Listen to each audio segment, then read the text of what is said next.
what is the right answer to human existence? Yeah, It's like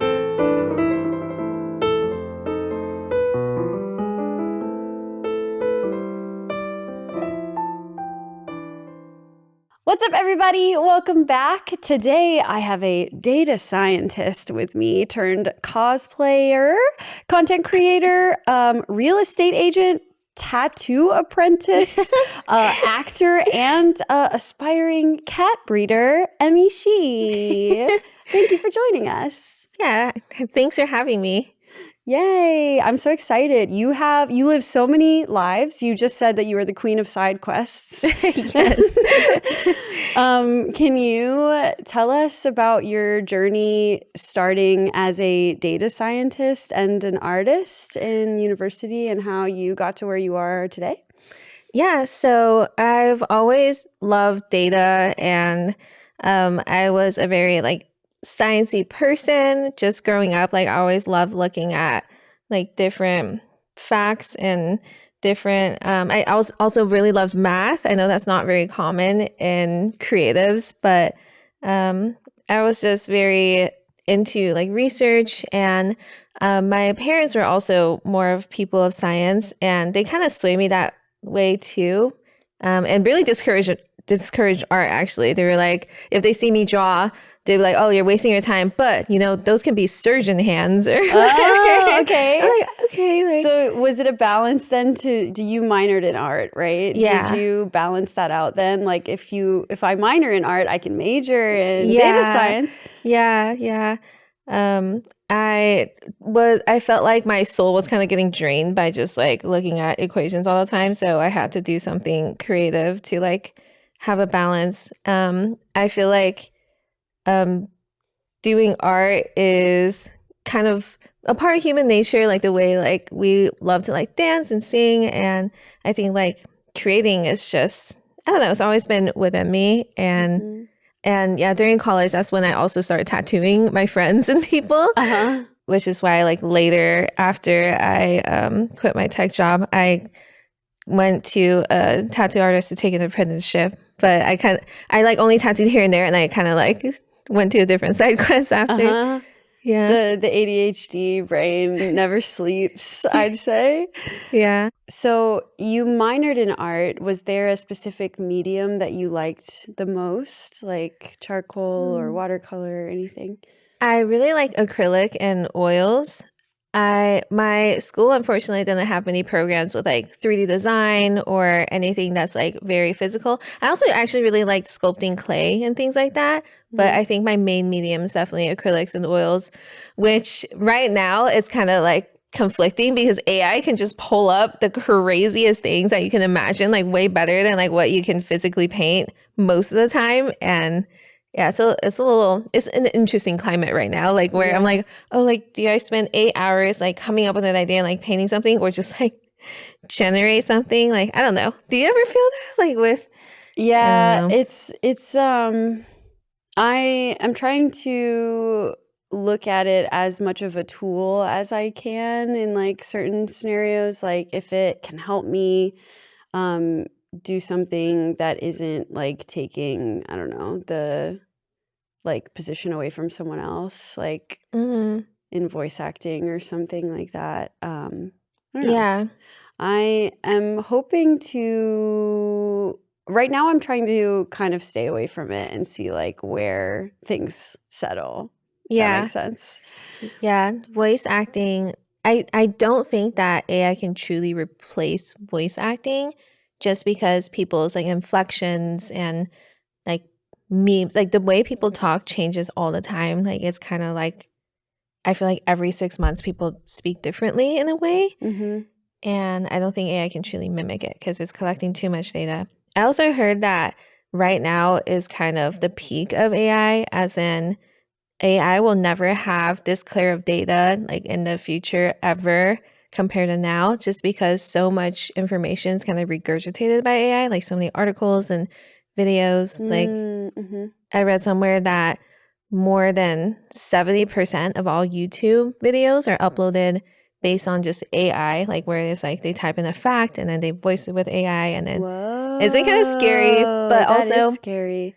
Also, I think it's good that AI is kind of shooting itself in the foot by like scraping like itself and making the quality of data worse and worse. Yeah. The post that has been going around that's like, I want AI to help me with my dishes and my laundry and not like that is where I stand on it too. So real. I agree that it's really difficult for AI to mimic like the soul of a person. Like it sounds like a person, but it doesn't sound like it has feelings or emotion, which is a really big deal in voice acting. So I agree with you. I'm holding on to hope that is the case forever, but you never know.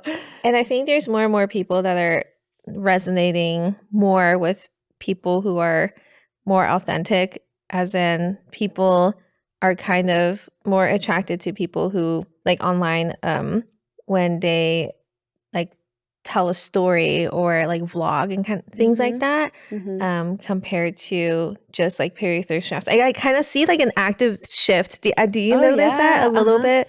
Yeah, definitely. With content as a whole, like social media as a whole, it's definitely way less polished and pretty content and way more like just somebody's FaceTiming you, I would say. That's definitely more attractive, it seems. And I think it's the natural progression of things because as in the millennial era when everything started to first start, like Instagram was created and everything. That's what like DSLR photos were like, whoa, oh my God, that's crazy. Exactly. It was like almost unattainable and it was so cool. Like, wow, how did they do that? Like I could never imagine that.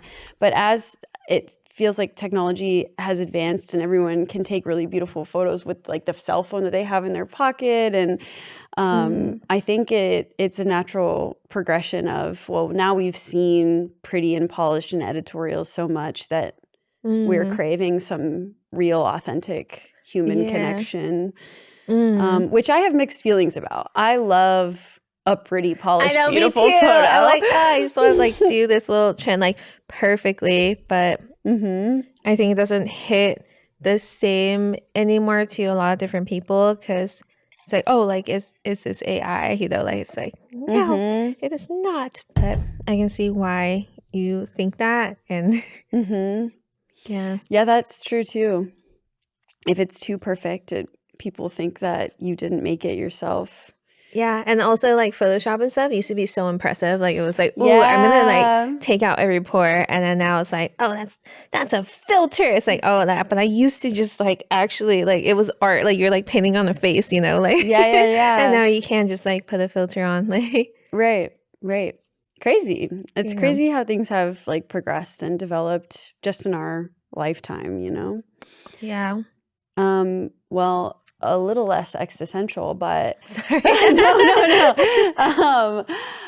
Tone shift, but you are in the nerd space too. You obviously do cosplay and content and go to conventions and stuff like that. So I'm curious what you enjoyed as a kid growing up, any like specific fandoms or anything that you loved or something that you saw and cosplayed for the first time. Yeah, I grew up in China for elementary school, and my teachers in boarding school actually showed us like Naruto, and no they just played it on the TV like every time, like after we take a test or like during like self-study time, like 晚自习, whatever, where they would just show us a bunch of like cool like mangas, and me and my friends used to pass around like more like banned things like Inuyasha because it was like very gory, like it showed like just straight titty and stuff, and like I always really enjoyed anime growing up, but I didn't cosplay until after college because my hometown that I moved to is called Bakersfield, and they're very, very conservative and like anti anything that's different. Like it was like, oh, like you watch anime. But I think a lot of people have that experience where you're like bullied for liking things that are outside the norm.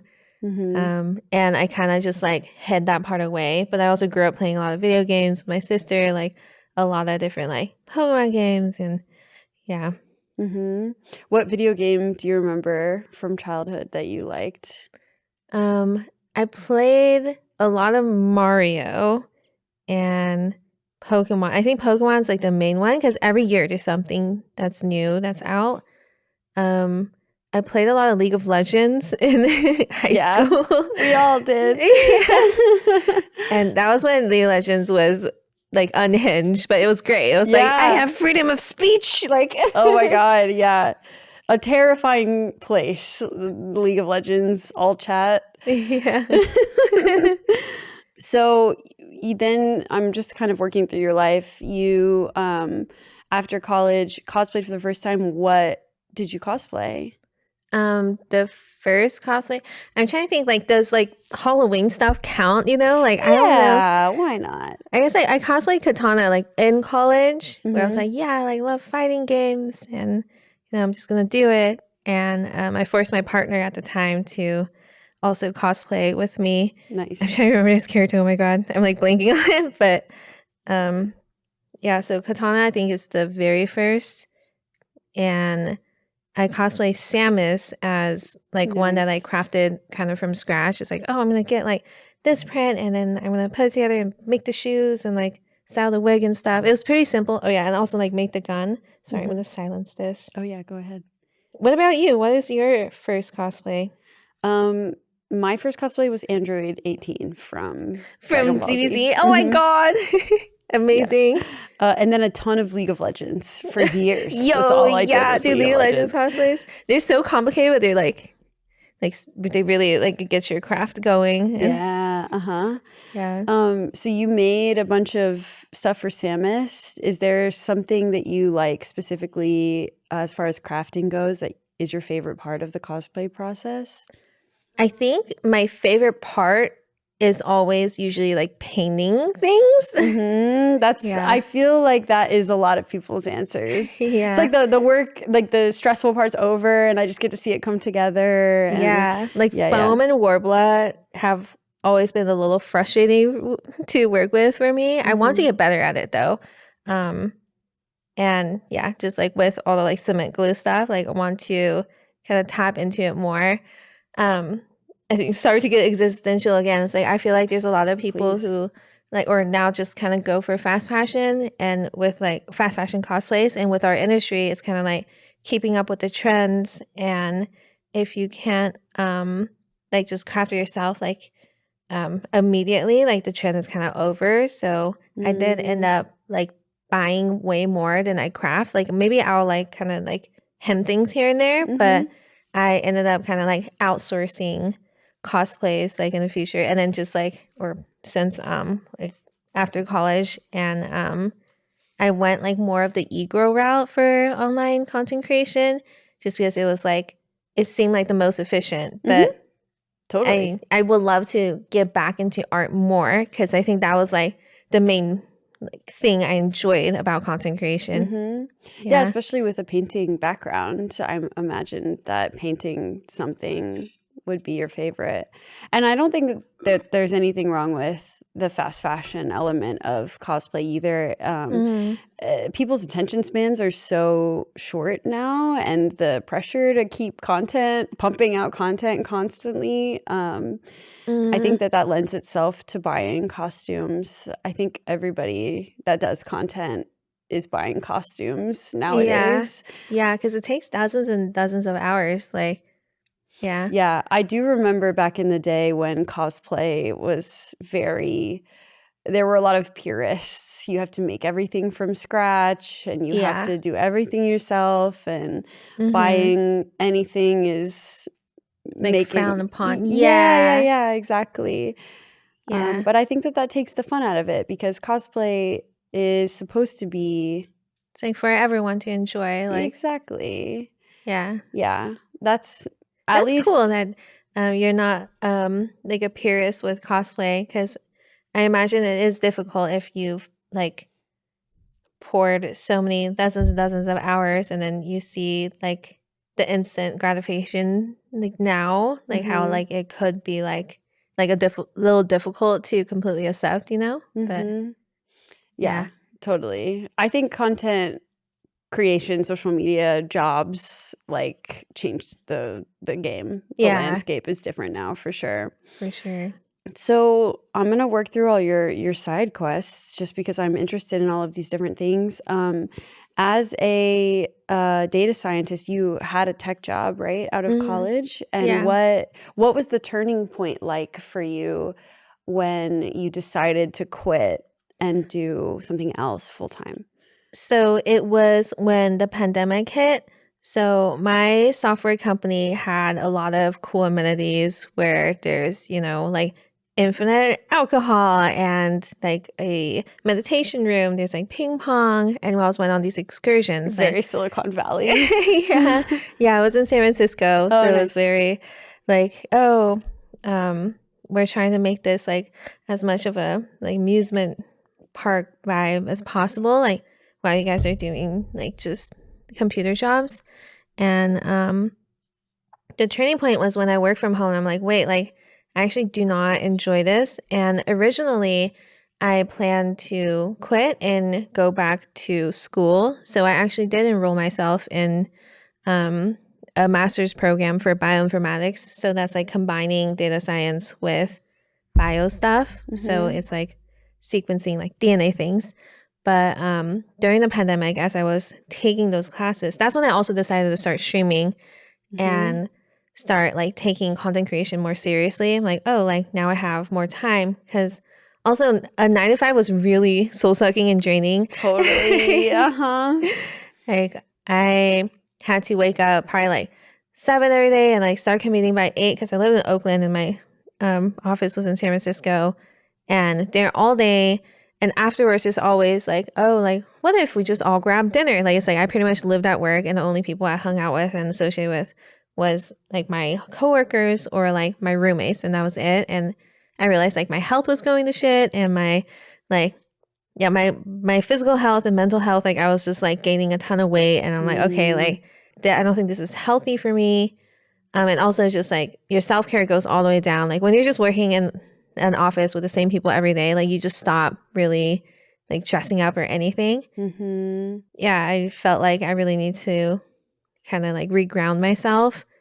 And yeah, when I was trying to get my master's during the pandemic, the professors also had a lot of trouble teaching over Zoom because a lot of it was coding, and you would have to need at least dual monitors to like take notes and like see the code. And then like a lot of times their screen share was also blurry, and like all the Mm. tests were very like, all the professors were adjusting to like everything too. So I ended up quitting after like one semester. I'm like, okay. Yeah. It's not worth the money, I imagine. Yeah. So, and that's when I decided, like, okay, I'm gonna get my real estate license because I want to buy a house. And that's when I was starting an OF, and I was saving up a lot of money. And yeah, I got my license, and then for the purpose of just buying my own place because I didn't like working with some real estate agents. Well, it was also during the pandemic, so it's like, oh, like we have to be careful here, and like here are like some listings and whatnot. And I'm like, oh, but like if I got my license, then I get the super key, which gives you access to every single house on the market. Yeah, yeah. Uh-huh. I highly recommend getting a real estate license because why not? It's like 3 classes. It's like, Uh-huh. and I took them completely online. Oh, really? Yeah. And now you can do all of your own house research. Yeah. It's really Yeah. smart. You're hacking the Yeah. system. Yeah. That's awesome. So you decided to go full time during the pandemic, content creation. Hmm. If you were to describe your online brand, your content in 3 words, how would you describe it? Random ish because, yeah, it's all over the place. Chaotic. And I'm not sure. Chaotic is a great one because I saw a video of you while we were researching notes to for today, where you did some sort of photo or video editing with your arms and then went down like a crab and then crawled across the floor, and I was dying laughing. Yeah. Yeah, chaotic, random, and like I guess e-girl too. E-girl? Yeah. Oh my God, have you seen the one where I turned into a car? I like that No. one. And I think I posted it on Instagram.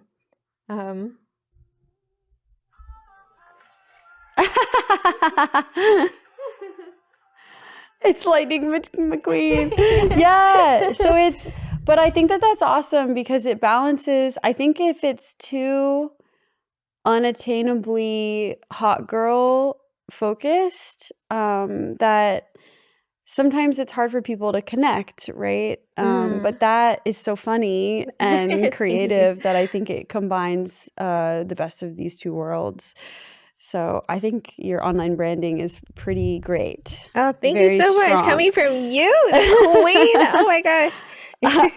Thank you. I feel like we're all our own worst critics. Sometimes it's hard for us to feel good about what we're doing. So I appreciate that. You also talked about before we started doing some acting classes and having some experience acting. I know you were in Dragon Ball Son of Trunks. Yeah, you saw that. Oh my God. Yeah. That was a film for my friend. It was a short film. There's 3 episodes now, but the first time I was in it, I didn't have any acting experience whatsoever. And I was like, oh my God, what am I doing? So I ended up taking some classes afterwards. But yeah, I had fun. Like, it was very interesting to see everything on set where like you film from all different angles, and sometimes like you're spinning around, but then you say the same dialogue like over and over and over, and then they like piece it together. Like, film is like a whole nother thing. I've been in some music videos too, but that's more like, you're in the background, it's just going wee and yeah. But acting's a whole different beast. Yeah. I can only imagine. What have you been in that you think is a highlight? What are some exciting experiences that you've had so far? For acting, I was in a Lil Nas X music video, and that was really fun. I remember there was a screenshot of you like laying right next to him, right? Yeah, in one part of it. That's so cool. Yeah. We were in Atlanta, and that's when I hit S up. I'm like, oh yeah, like come through. But I think it's really cool that like the cosplay space and like the music space is kind of like intertwining now, where it didn't really happen before at all. Like where I feel like the film industry kind of not looked down per se, but thought that cosplayers weren't like, oh, like you didn't go to fashion school, and like it was like very credential based like back in the day. And I think now it's more like what you can display. And yeah, I think it's really cool. I was also in the 21 Pilots music video and a Bud Light commercial for like 0.2 seconds. Nice. Yeah. What do you think is the biggest difference between doing like big productions like that versus doing content creation at home? So big productions are usually completely out of your control. Like you don't see the playback really, you don't see the product until it comes out. And you're given scripts that you memorize, that you just have to do over and over without, like, I guess, looking backwards, just like a 10-second thing. So you're getting filmed for like minutes at a time, which is very different. It's a lot more prep, and also it's not, it's kind of like what the director and producers like create as an art piece, and you have to just trust the process, where like being like an e-girl is like exactly like what you're gonna put out there, like you're kind of your own director and actor and producer and everything. Yeah, so when it comes to acting, it's like you just focus on the acting part, like the art part, and like worry about nothing else. Like makeup and wardrobe are like done for you kind of thing too. Do you think that when you do productions like that and you don't have as much control over everything going on, is it welcomed where you finally get to take off some of the hats and give some of the the responsibilities away, and so it takes some pressure off of your shoulders? Or do you like having control over everything? I have mixed feelings on it, just because sometimes when I see the end product, I'm like, oh, like I can't watch myself act, because I like did not expect all these mannerisms.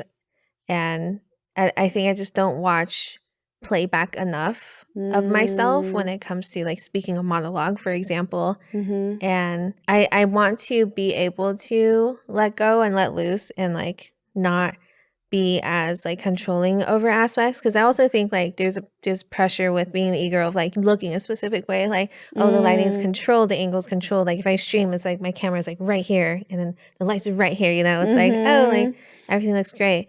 But when it comes to acting, like, you know, the sun could be like right here and then there's things and like could be a lower angle. And yeah, it's definitely something that I'm like learning to completely accept. And I think it would be nice to kind of completely let go and trust the process and just focus on one category, though, because sometimes like creating solo is stressful. And yeah. What about you for voice acting? Like, do you hear your voice and you're like, oh, they picked this part like in a video game? Yeah, I hear a lot of people say that they hate the sound of their own voice, and I feel very grateful that I don't feel that way. But You have a really nice voice. Thank It's like so calming. Thank you. I appreciate that. I have been cast a lot of times as a like mom or a nurturing person, because I think I have like a like an encouraging, warm tone. Like the warm ASMR voice, like like people can just listen to you all day kind of thing. Yeah, well, I hope so. I hope so. So I am excited about that, and I have been learning sort of to manipulate it a little bit and do like the little boy Ash Ketchum voice. Oh my god, can you show a case something maybe. I am so embarrassed to do it in front of people. I like really like my little box, my dark vocal booth box. Oh my gosh, but you can do an Ash Ketchum voice?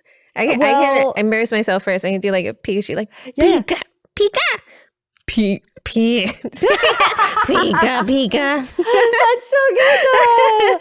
I wouldn't say that I can copy Ash Ketchum, but the little boy like Deku, like the wholesome main protagonist voice. Like exactly. I'll do it for you before we leave. But not on the podcast. Not yet. Maybe on Patreon. I'm not yet. Yeah, maybe on Patreon. I'll do it on Patreon. But I am learning, because I think I hear a lot of people too talk about how when they were younger they used to try to mimic things all the time, and that was what made them want to be a voice actor since they were little. And I feel differently. I never really had the vocal stims of trying to imitate Pokemon. I mean, every now and then, but it wasn't it's not something that I distinctly remember about my childhood. What I do love is video games like World of Warcraft and League of Legends. So that sticks in my mind. You're like attack barks. And when I went to school, I studied advertising, and specifically commercial or creative. Oh my god, can you do like a Siri voice? Like oh, well, no, actually, no, I don't think so. I've never tried.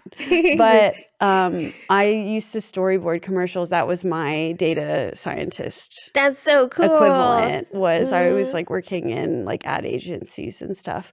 So I connect a lot more to the commercial, like Lowe's commercials, because that's what I used to pay a lot of attention to, because that's what I did. Ooh, so do you love ads besides on YouTube? Yeah, I do. Like, I kind of enjoy Hulu's ads. Not I gonna like lie, ads.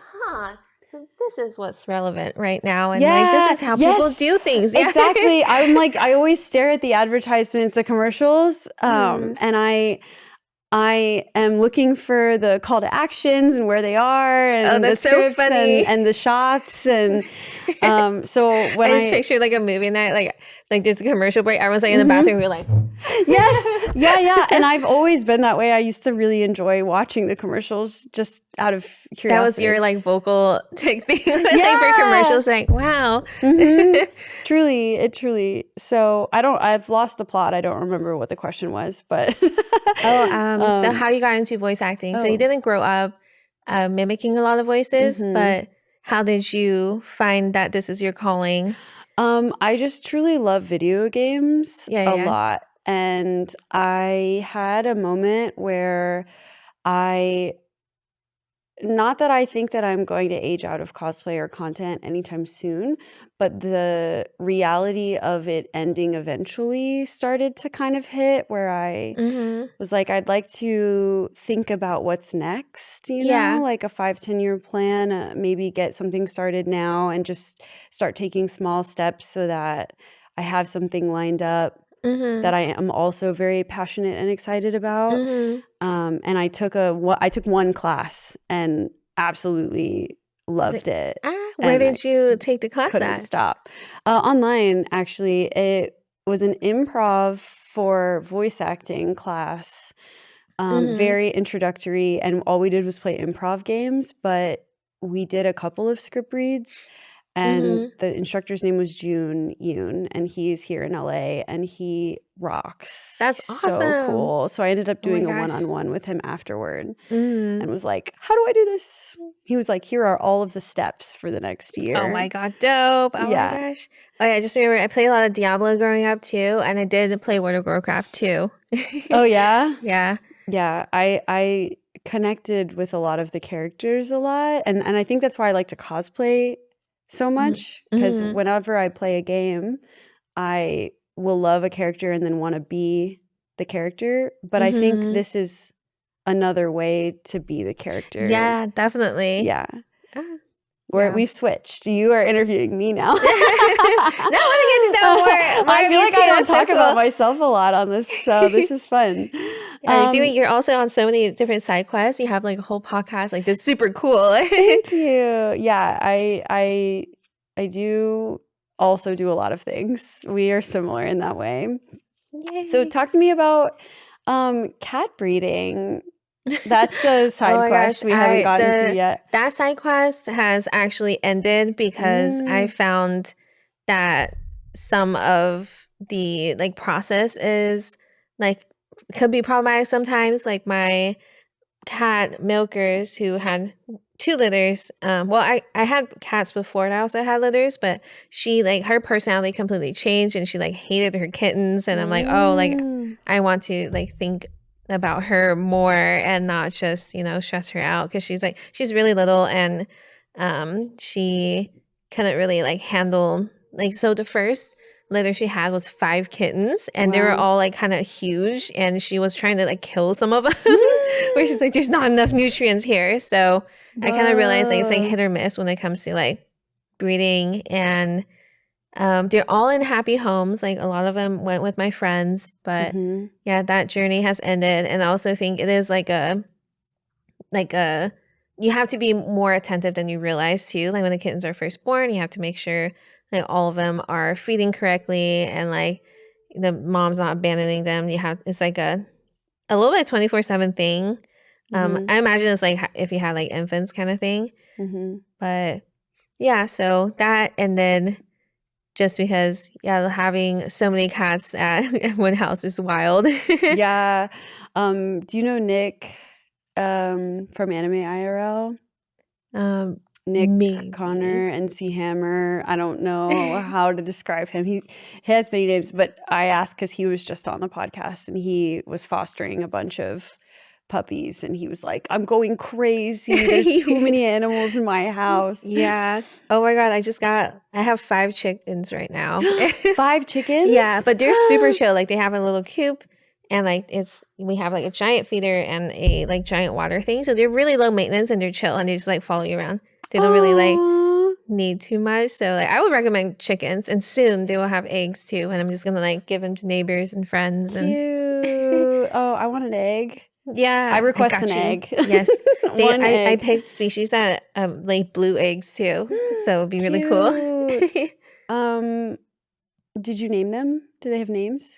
So at first I got 3 baby chicks. One was black, one was cream white colored, and then one was orange. And I named them after the Powerpuff Girls. Cute. But Blossoms died because she was shipped in really bad condition. So like now the 2 are nameless, but they're like black and white. So like we're thinking like yin yang, and the 3 are like no names right now.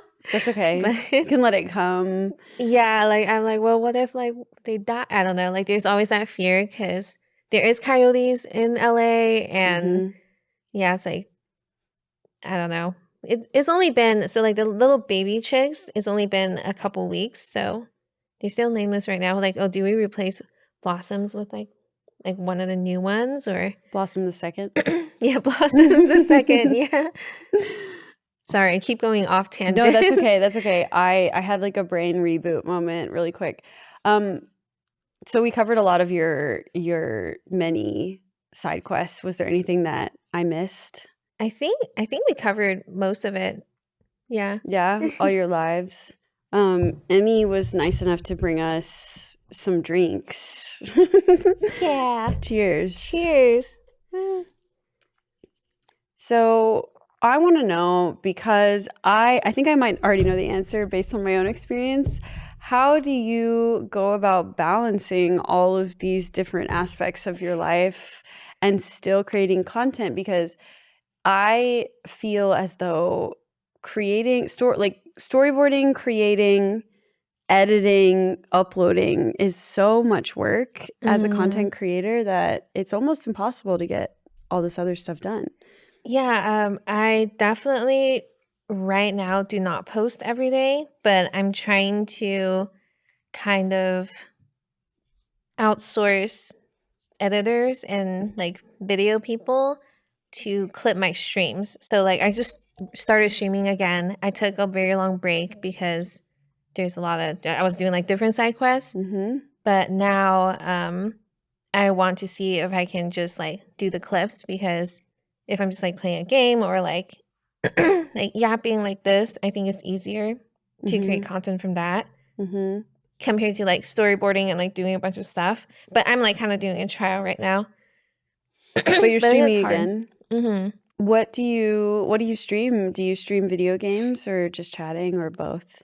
Kind of a variety. So when I used to stream a lot, it was like I would do cooking streams and gaming streams and like therapy streams kind of thing. Nice. Right now I'm kind of just experimenting again and see what the meta is. So I guess in real life streaming is very popular right now. And so I want to try that. I'm going to China at the end of this month, and I'm going to attempt and see like if I just like go around and try street foods kind of thing, if it would be like a hit. But also right now I'm hyper focused on chess. Okay, It's super okay. random. So this came from a discussion between me and some of my friends of whether or not skill is based on the amount of hours you put in or like talent. And we were trying to figure out like what's a good way to measure that. And social media is not like super measurable just because there's so many content creators, and also there are people who only do it like once a week or things like that, or like even real estate. There are people who just get their license so they can like browse everyone's histories or like get access to the homes, whatever. So we're like, okay, like what about chess on chess.com where there's like rankings? And so my goal is to try to get to the top 1% in 1 year. So like I'm kind of like hyper focused on that, which is around 1600 elo. And I climbed from 600 to 800 right now. It's only been like a couple months, but we'll see if it will happen. So that's a focus right now. Okay, yeah. Are you streaming that? Yeah, I'm streaming it, like sometimes playing against viewers and stuff, but I'm just like slowly climbing. I think it probably is boring some people, but like hey, I mean, I was just talking to Auxiliary about this, but streaming, I think it's really important to do what you like so that you don't burn out, because otherwise if you're forcing yourself to do a certain thing over and over again, you might not have the longevity that you'd have had otherwise. Yeah. So I think you should do whatever you want. Oh, thank you.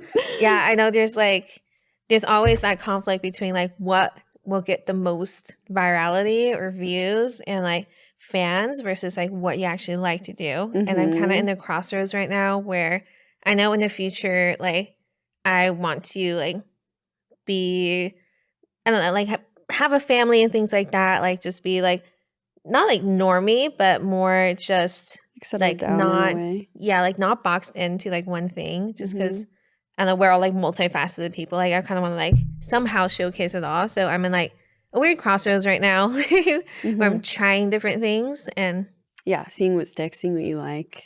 I think that's totally fair. How did you decide on chess as a hyperfixation? Did it just come about? So me and my friends were seeing like what can be like a tangible measurement for like what can, yeah, like you can see like if you can get on top of something. And also there was this famous study, I forget the name of the scientist who was trying to prove that geniuses are not born. It's like with their environment, where he did an experiment. Like, he doesn't play any chess at all. He put a lot of like chess books in the house and they only watched like chess on TV and they all became grandmasters under the age of 10. No way. So that's like the top 0.001% of people. Yeah, so I'm like, oh my god, so interesting. Like I wonder if I can do that too. I want to try to replicate it. Yeah. That's so cool. So are you studying or are you just playing over and over? I'm mostly playing a lot, but I do solve like puzzles and I just got my first like chess book. So we'll see. And I'm like starting to remember like all the moves. It's like, oh, like my first move, I always do the opening of E4, which is like, you know, the board is like A through H and then like 1 through 8. And then when you flip it, if you're on the black side, it's the opposite. So I'm like starting to remember the board just like as you play. So slowly gaining IQ with that. Yeah, that's awesome. I am looking forward to seeing where you end up in the next couple of months. Thank you. Send me an update when you break 1,000. Yeah. Oh my god. Yeah, that's my goal right now. It's like road to 1,000. Let's go. Fuck yeah. Do you shit talk like in League of Legends? You can. Well, sometimes like you can talk on the chat itself, but I just shit talk like on stream a little bit. Yeah. Out loud. Get it out. There's something about multiplayer gaming. We have to bring back the shit talk, I think. I think so. I wish Nintendo had shit talk. Like imagine Mario Kart online. Crazy. And Mario Party too would be crazy. Yeah. What do you think, if anything, helped you with content creation that you carried over from being a data scientist? I was definitely really good with observing analytics and like knowing what will hit. But I would say like over the years, I kind of stopped observing as much because I think it was very like all consuming in a way but also before it was much easier because it was like you post one picture a day at the same time every day for like a few months and then your account will blow up. Like that was the kind of thing. And now it's kind of like 3 reels a day on like TikTok and YouTube shorts and you have to keep on chasing the trend to be relevant. And it is truly a full-time job or like more than a full-time job. And I feel like I think since social media became monetized, like since Meta is paying out thousands of dollars and, you know, YouTube everywhere, it became way more of a competition and way more gamified of what can just catch the most attention where it could be just like clickbaity or whatever. And yeah, I'm in like a weird like blocker right now, but I think I'll like surpass it. Like I think I'm in like a mode where I'm like figuring it out and like whether or not I want to try the like 3 reels a day kind of thing and like see where it goes. But also, yeah, like I would have to really lock it in. Yeah. I feel similarly. I also am in a weird place right now where I don't know if I want to do the 3 reels a day thing either. Yeah. Or because I also, I mean, I come from this advertising background, right, where branding is very important. Yeah. And I always loved the high quality HD camera, Like pretty high photos, effort, high like effort. Exactly. yeah. So the 3 reels a day, I think, you tell me what you think, is almost, I want to say low quality, low effort, and I don't mean that in a negative way at all or disrespectful way, but it's very quick. Yeah. Look at your phone, say something really fast. Mhm. And I am scared, I think, to be that type of creator because I Yeah. don't know if it represents me, Mhm. and I don't know how long I could keep it up. Yeah. Does that make sense? Yeah. No, I feel the same way with like, oh, well, I can do this exact trend. Like I save a bunch of funny things and like, well, I can do it, but like does it actually like enhance my brand, you know? Like yes, like it's funny, it'll get views, but does it actually like resonate with me? Mhm. But I also know there's like direct ROI. Like I have some content creator friends that post like I don't know 5, 6 times a day. Like I don't know if you know Brad. Mhm. So he's just like pumping out like it's like all right, here's a skit. Does everybody do this? So like he's just a content machine. Like his Mhm. existence is just I content. did one of those days with him before. Yeah. Yeah. Yeah. And he's constantly having to like observe the trends because it's not just like you film and you're done. You go home and you edit and then you keep on like doom scrolling to keep on finding these things so you can come Mhm. up with the ideas. And Mhm. I do think it's all consuming and it's like you either have to be that and succeed, or you like do different things as well. You know, like it's one or the other. Like Mhm. Mhm. yeah. Yeah, I see what you mean. I was just having this exact conversation, I wanna say yesterday or the day before, Mhm. where I there I it's such a different landscape now online in general, social media, where I have the same type of issue. Do I want to bend over backwards, like kill myself trying to do every trend or like every new character as fast as I possibly can and Yeah. be the fastest person to do Yeah, it's like, "Oh, this show XYZ? just came out on Netflix. It is Uh-huh. suddenly popular. Let's do Mhm. that right now. Drop everything," you Drop know? everything. Yeah, exactly. And whether or not that's worth it because there's a give and take of, okay, you can be the first person to do it. It could be executed really well, and there's a Mhm, potential that it will do really well online. What does mhm, that do for me as mhm, opposed to dropping everything and getting that done will put me mhm, behind on so many other things mhm. now that there's other like now that there's the podcast, now that I'm trying to do auditions for voice acting and Yeah, everything else, answering emails, doing mhm. like Yeah, it living, is a keeping trade-off. up with everything. Yeah. Yeah, but I do think it's worth it to still, like, be grounded with the other things that you do, Hmm. because I think once it, like if that's the only thing you do, I think you do miss out on a lot of different things, and it'll be Hmm. hard to, like, completely pivot back to the things that you missed previously on. Like, for example, if you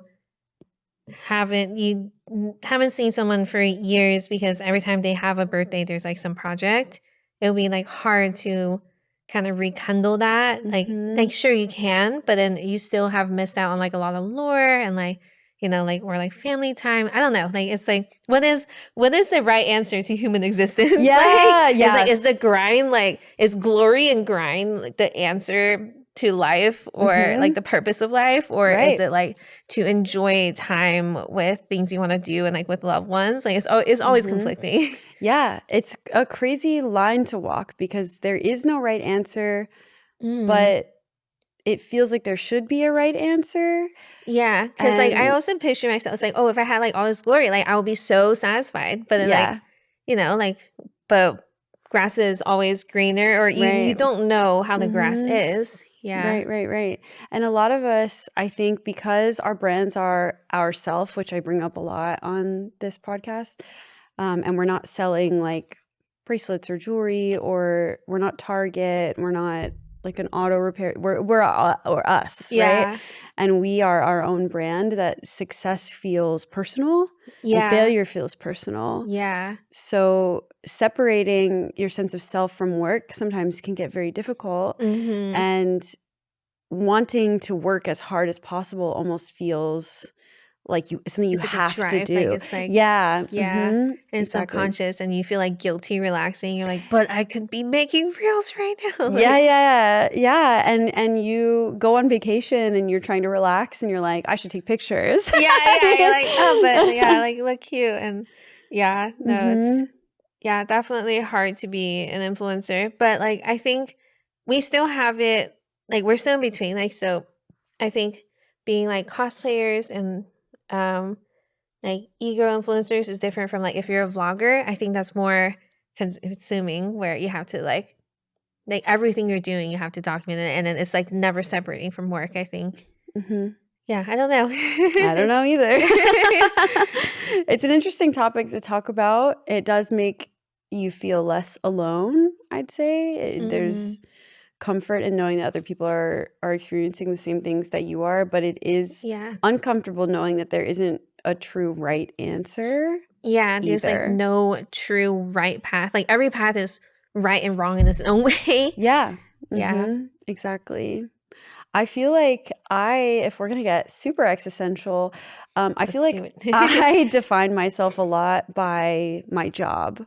I Mhm. feel my internal confidence, or like my internal um, self-talk, is dictated a lot by how well I feel like I'm doing. So Mm, I always feel like I have to push as hard as humanly possible, and mhm. that makes me You're a that workaholic? calms my sense of self, like of feeling good about myself and feeling good about where I am in the world, really Mhm. stems from how I perceive my uh, success, specifically in work. Mhm. So I have a That's problem the with this. late stage capitalism brain that we have to break from. Yes. But like, is Uh-huh. that defined by like monetarily or like by views or like what is like the measurement of success for you? Because I'm trying to get into the mindset and headspace of if it's a piece of work that I'm satisfied with, like I Mhm. should see that as success, even if it doesn't blow up. But Yeah. it's very hard though because It is very hard, but I agree with that. That is how I feel. Um, It doesn't I don't think it has to be one of those things for me specifically, as long as I feel like something is working, then I Mhm. feel satisfied. But what is like the working part? Is it like the Mhm. like views or like Um, engagement, like the income or mhm.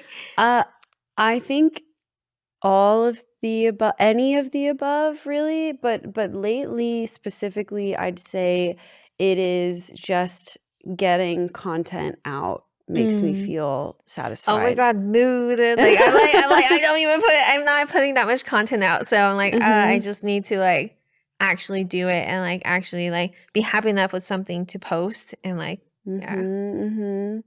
I'm trying to post all my drafts and things that, even if I don't think they are.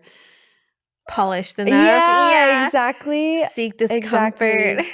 Yeah, because I think too, because everything is changing and people really are connecting with authenticity, I am trying to let go of the need and desire obsessively to be perfect and polished all the time and Mhm. have everything be super high quality.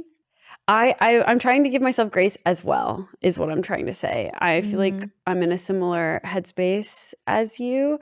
where I think that it's okay if I experiment in this time Mhm. and see if I like to do the post consistently as much as possible. Mhm. And if I feel like it is clicking, then I'll keep doing it. But if I feel an aversion to it and want to just do Mhm. more high quality stuff, then that's okay. But I'm trying to give myself the Yeah, the space to freedom. try. Yeah, like Yeah.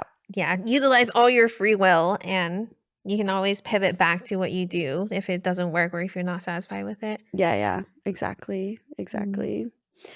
Do you we mentioned you doing the really funny comedy style videos as well, the turning into the car. Or like a spider. Yeah. Do you prefer creating like funny meme content, or is it something that you feel like balances your other content? I think I prefer to do funny meme content, but then I think I still get affected by what my fans want. Like Mm. the male gaze is strong, you know. Like I feel like what people truly want from me is just like, you know, just sit there and be pretty kind of thing. But also I feel like there's not like a true longevity with that. Like there's, you know, someone turning 18 every single day and locking in fully with, you know, all the resources in the world. And I feel like as we just get older and like more tired, I don't think like age is the limit. I think it's more of that get you that's not the only thing you're focusing on anymore. Like as you Mm. like develop as a person, you kind of prioritize more than just like numbers and stuff. And I remember like when I Mhm. first got into social media, it was like a really stimulating game. But I think over the past few years, I felt like the male attention is no longer as like satisfying. Like it used to be like, ooh, they think I'm hot. Yeah, I tricked you. Like, but now it's like, oh wait, like men like anything. I don't know. Like, Yeah, that's fair. I think I mean I really agree with a lot of what you're saying. There are a lot of priorities, and I'm curious what you think of the. I mean, it's pretty much capitalism, but the how do I put this? The mindset that if you're the one who's willing to stay super late and put in all the extra effort, you're gonna get rewarded by with hmm XYZ numbers, engagement, money. hmm Um, but then now that we've grown or social media has changed, do you resonate with that still? So an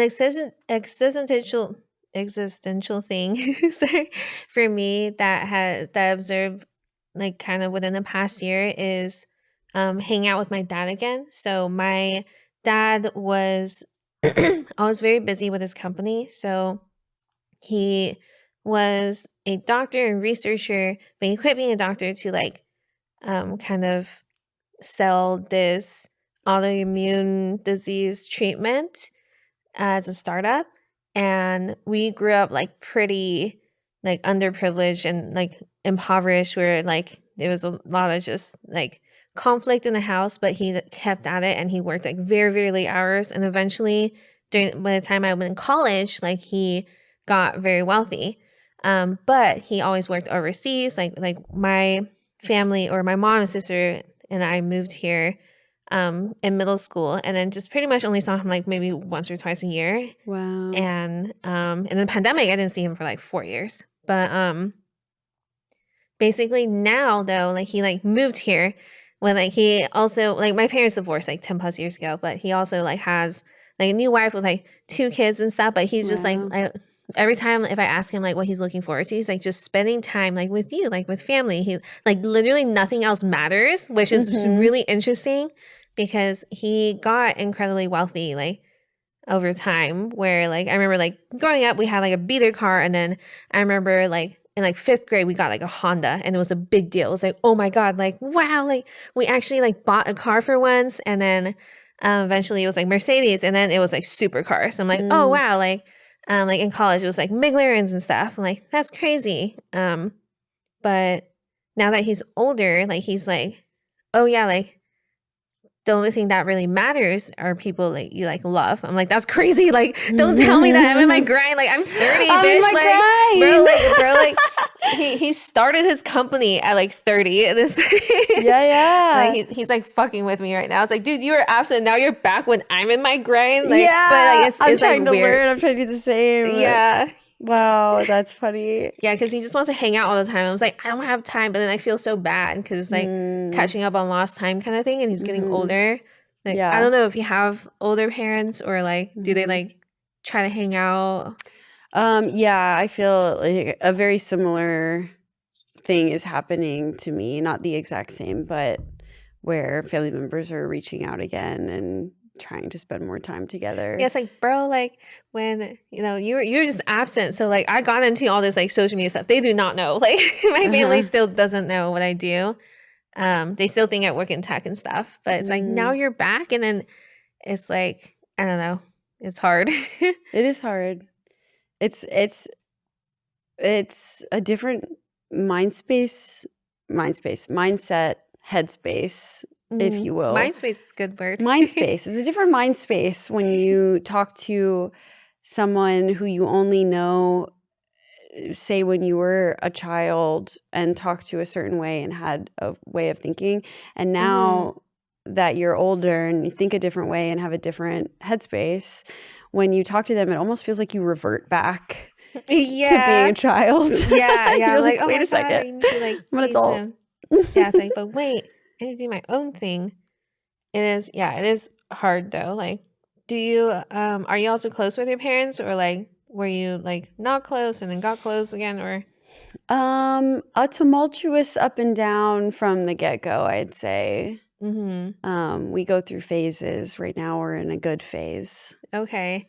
And do you think that kind of like deters you from grinding like 3 reels a day kind of thing if you're like really close, or not really? I wouldn't say that we're super, super close. So I don't think it affects me the same way. They're also very far away. So Yeah, I helped move my dad and aunt and like family to here to like LA County, and I'm like, oh God, like they're too close, and they're here all the time. Yeah, they're like, oh, like you want to grab dinner like this week? Oh, when can you? Like it's like, oh, like every time there's any person's birthday or my birthday, it's like there has to be like something that goes on, and it does kind of like disrupt the flow a little bit.